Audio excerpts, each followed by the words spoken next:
abuse victim at one point or another will ask themselves, what did I do wrong to have gotten into this relationship? How in the world did I pick a narcissist? Am I codependent, a people pleaser, or could there be something else that's going on? Welcome to Breaking Free from Narcissistic Abuse.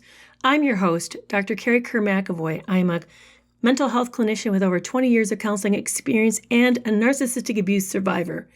In this replay of a TikTok Live, we're going to be examining this issue as well as marital coercion and how to help our children develop empathy. Be sure to subscribe so you don't miss future episodes. Leave us a review and let us know how we're doing. And consider donating a cup of coffee. As a listener-sponsored podcast, your contributions are greatly appreciated.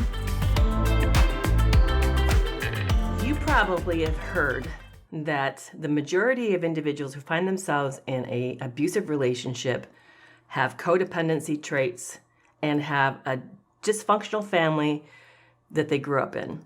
This has been common belief for over 30 plus, maybe even 40 years. They observed their clientele, domestic violence shelters and whatnot. Agencies that worked with domestic violence victims noticed that there was this pattern that they were seeing and then observed that pattern and then reported it as their finding.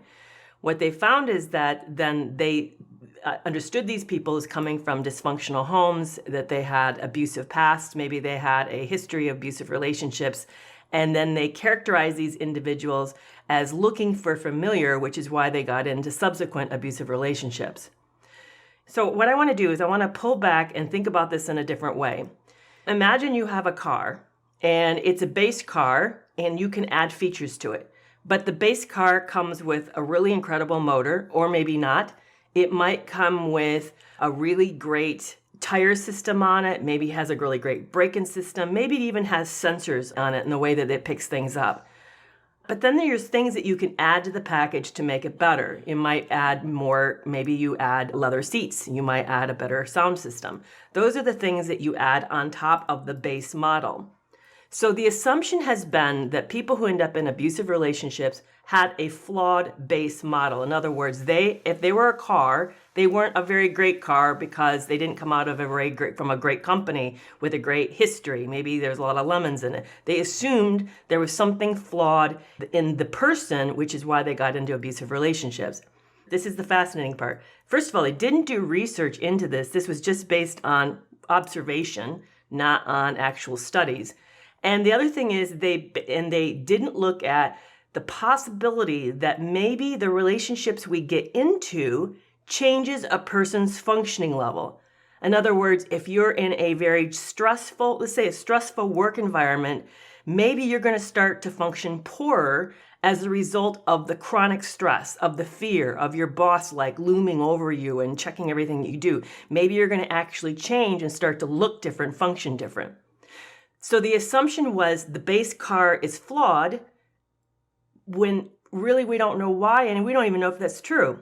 Sandra Brown, I think it was in the early 2010s, did a new research with Purdue University looking at 600 pathological love relationships with this question in mind.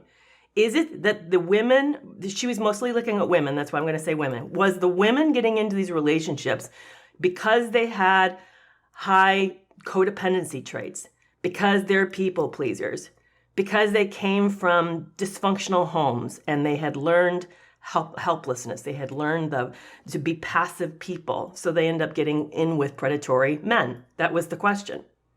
Would you believe she found shocking results that completely turned things upside down?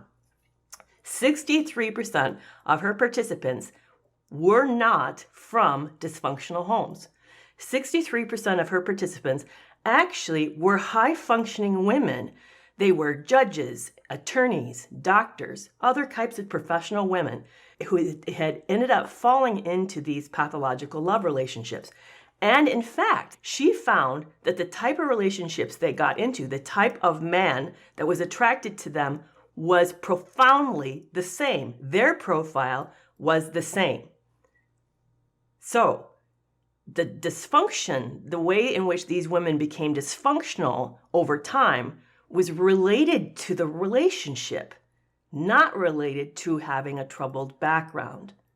These were high-functioning individuals who were systematically broke down by the abuse and then began to appear stressed, not as operational, not as well-functioning. They weren't thinking clearly. They started to have a mental fog.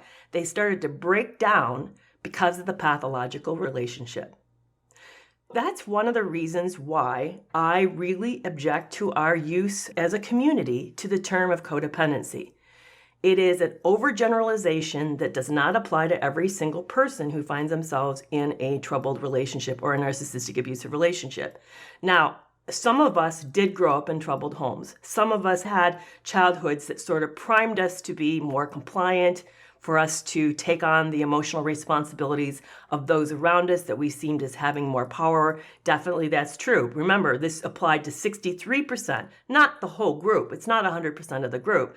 There are other subtypes of people who find themselves in abusive relationship. Not all of people come from a trouble-free background. I certainly am in the category that I come from a troubled home, and I had learned to be very easygoing and to sort of read the room. I learned how to read the room very fast, and it sort of set me up for that.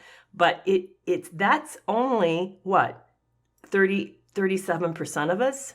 37%. Almost just a third. I'm saying 2/3 of the group were actually high-functioning individuals when they met these toxic people.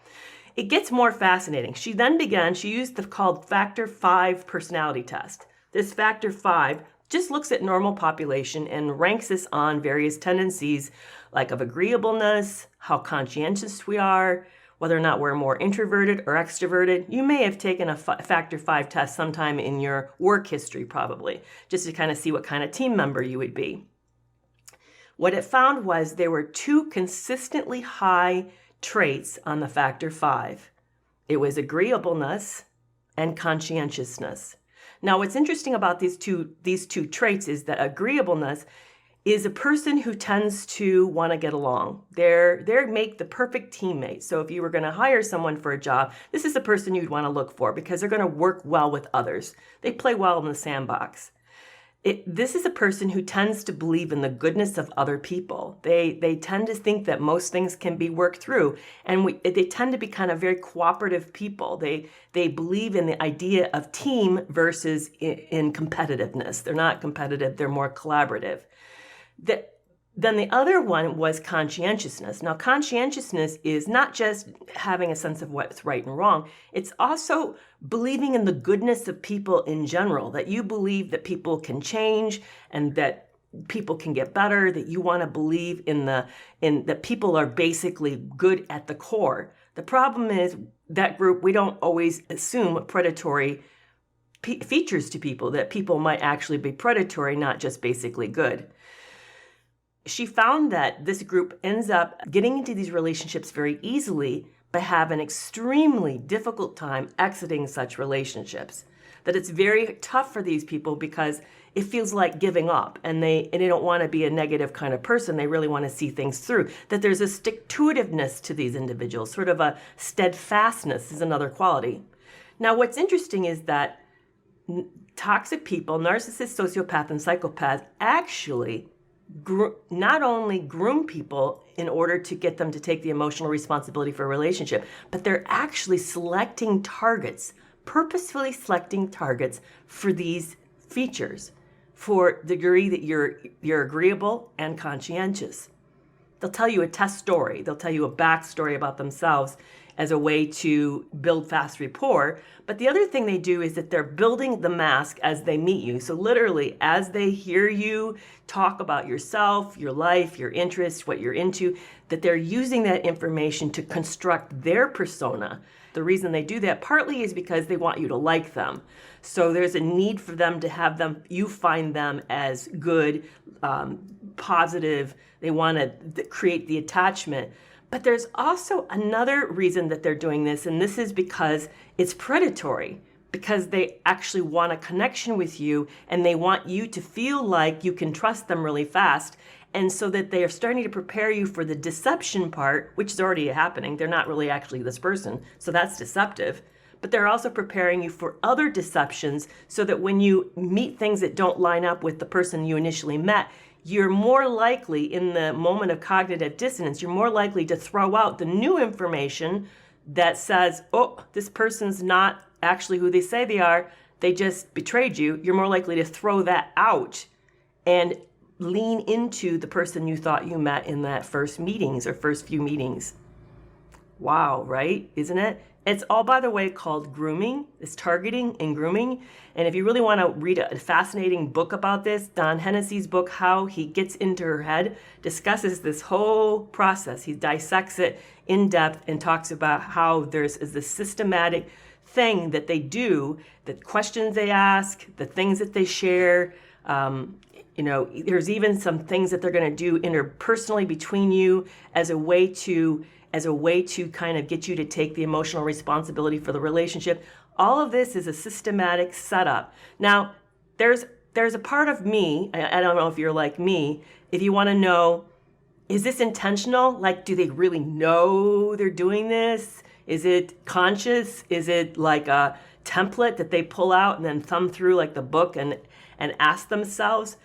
I think some people, yes. I think there are super predatory behavior who knows that this is an intentional setup, but I think there's also a large group that they have learned this is a survival mechanism, that they have grown up in such toxic environments and home lives and situations. They really have a view that the world's bad and that they have to protect themselves, that they have learned to sort of shape themselves on the go in the moment. What I think is fascinating, and this is what Don Hennessy says, he says this skill set, whyever it gets developed, that the skill set is so well defined that by the age of 30, these people exceed the skills of a pedophile. And they're not obviously seeking children, I'm not saying that, but they've gotten so good at being able to shape themselves that their sophistication level is at that kind of high level mastery. He calls them psychophiles because they get into your head, so it's psychological psychophiles instead of pedophiles. He calls them psychophiles. So I don't think it's always like, oh, I'm going to get this person, I'm going to set them up and I'm going to use them. I don't think it's always that in kind of grossly cold-blooded, but I do think that there is such a instinctual drive and a belief that the world is bad and not trusting, that they do this because this is what they believe they need to do in order to get ahead. There's a fascinating question that just came in from Diva. Diva, I don't know how you say MCG, but Diva wants to know what I think of Mending Me, Nat's platform on marital coercion. I completely believe in marital coercion. I think it does happen. I think Nat is onto something that's a very uncomfortable topic that we really don't like to discuss. I'm going to give you a little bit of background on me. I did experience marital coercion. I didn't see it at the time as that. I grew up in a very conservative home, a very religious home. And in Christian evangelical circles, there's a Bible verse actually that says about how it talks about showing up sexually for each other so that we don't lead each other to sin. I don't know if you guys, if you're in that circle, if you know that. I believe, in fact, I hope I'm not speaking out of term about Mending Me's platform, but I believe she grew up in a similar religious background and maybe even had heard similar biblical teachings. So as a result, I really felt like it was my responsibility to keep my husband happy, and my husband expected that I would keep him happy as well. And I did notice that when life got in our way and that kind of part of our life wasn't as healthy as it should have been, that his mood tanked, that he got into a cross-irritable mood because there was an expectation that I would show up whether I wanted to or not. Now, that's me. My husband passed away over 7 years ago from cancer. That was not the narcissistic abusive relationship, by the way. That was my first marriage. My narcissistic abusive marriage actually was not sexually coercive. It was actually, he was sexually predatory. And interesting about him was that I was a setup. It wasn't about that kind of relationship at all. But he was a predator towards every woman in general. Women around him should have really, really be careful because he was always on the lookout for a new mark. But he wasn't interested in me. I was being used for other things. I was being used for other assets and resources that I brought to the table. I didn't know that. That was part of the deception in my relationship, was that I thought he loved me and he didn't. there wasn't much coercion on my side, but more gaslighting and avoiding me. He actually was sexually avoidant in my relationship. So what do I think about sexual coercion and marital coercion? Two people are full free will individuals, and intimacy comes out of safety. It comes out of a sense of wanting to share ourselves with each other, and that's how we show up. We show up and we feel loved and safe, and we want to express that by being physically loving to each other. It is not an obligation from either partner. It is not. When there is pressure from one partner to the other to show up that way, it's an indication that intimacy's been lost, and they're trying to find a shortcut to it by meeting it through a physical means, but by not addressing it to where actually it's failing. Intimacy occurs way before the bedroom. It occurs way before the bedroom. It occurs in the small moments, like how we address each other. Like, do I say, hi, dear, how was your day? It's in the noticing of each other. It's in being invested in each other's life and moments. It's all these things that add up to create the sense of, I want to be with you. I want to show how much I love you and care about you. So when you see it not happening, when there's these dead bedrooms are existing because intimacy broke down long before the bedroom ever occurred, and often in days and weeks leading up to those moments. It's a consequence of lost connection between the partners. So when a partner starts to put pressure, and I think both partners do it, not just men to women, but women can do it to men. In fact, I was a little coercive with my second husband because he wasn't interested in me. I took it very personal and it hurt, deeply hurt. So I understand how the loss of connection can be devastating. But our problem was the fact that he was never really in our relationship and didn't love me, and I didn't know that. So I put pressure on him to show up in the bedroom, but I didn't realize it was already gone. It was never there in the first place. But in my first relationship, the reason why he was putting pressure on me was because he wasn't very good at seeking me out, and he wasn't really affirming me in other places, and he was just kind of coming home and disappearing, and I'd been waiting for him to show up. So it really was a consequence of something that happened long before. I have to tell you, I am super jazzed about this upcoming event. It is a live webinar with Dr. Kristen Milstead, author of Why Can't I Just Leave? Waking Up and Walking Out of a Pathological Love Relationship. What she's written in this book is amazing. It is the book.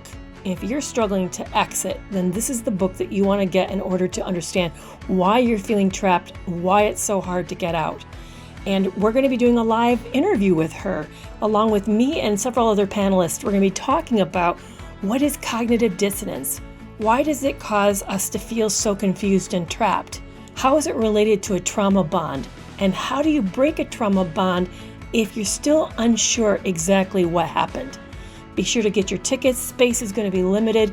You can find this in the show notes below.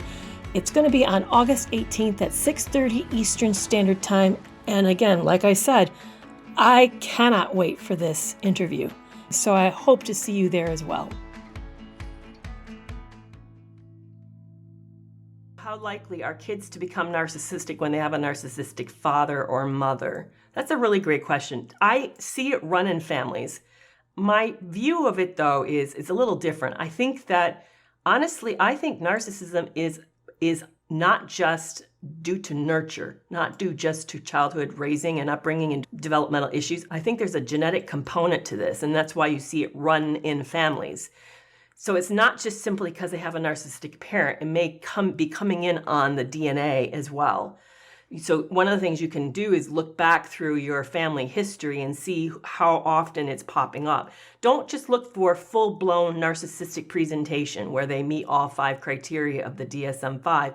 Also look for traits, people who were just excessively titled or maybe very grandiose. Look for people who may have had problems with empathy that's not related to ADHD or autism, but just really lacked in empathy. So, and sometimes it's hard to see some forms of narcissism. I mean, we're really used to looking for the malignant narcissist who's destructive, who's doing the most damage in most relationships. You may have a hard time spotting the communal or hero type.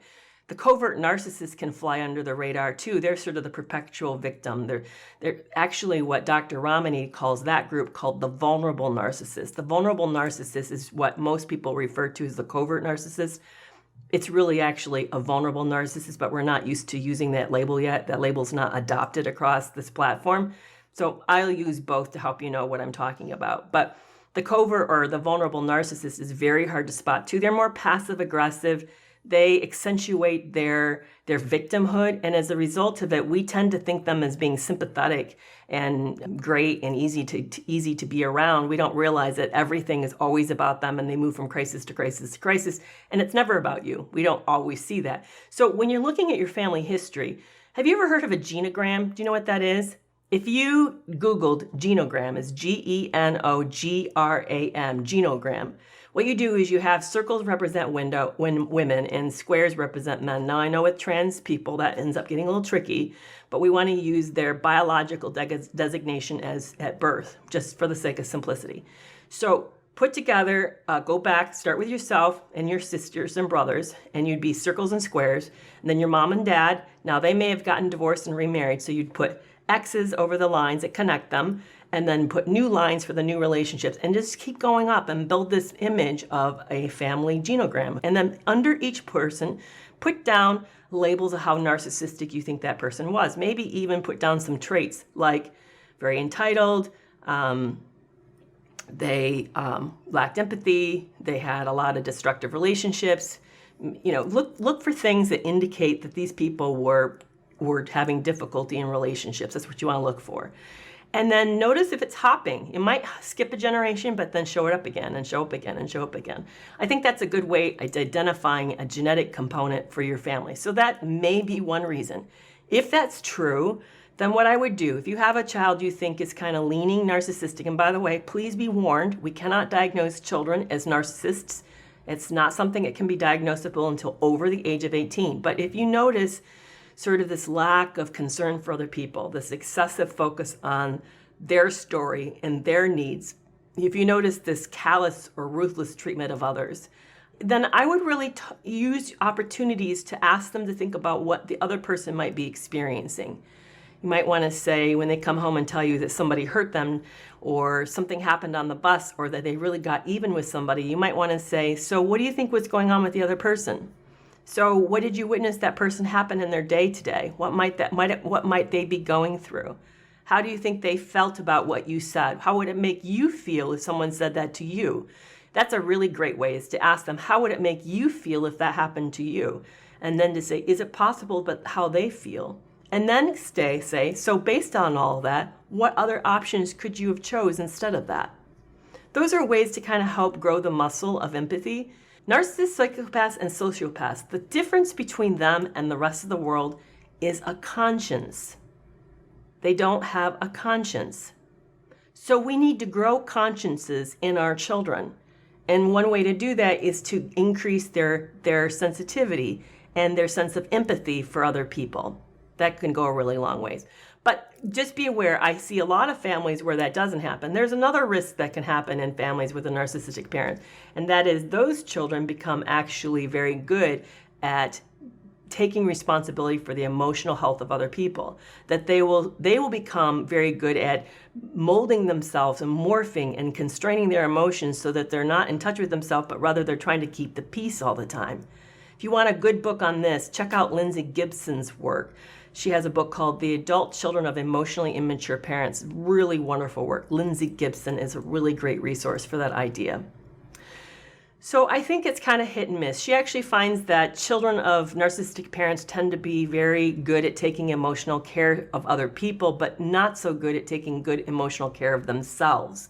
That's where their problems are, is that they're very good at caretaking and being responsible for the emotional tone of the room, but being out of touch and dissociating from their own emotional experiences.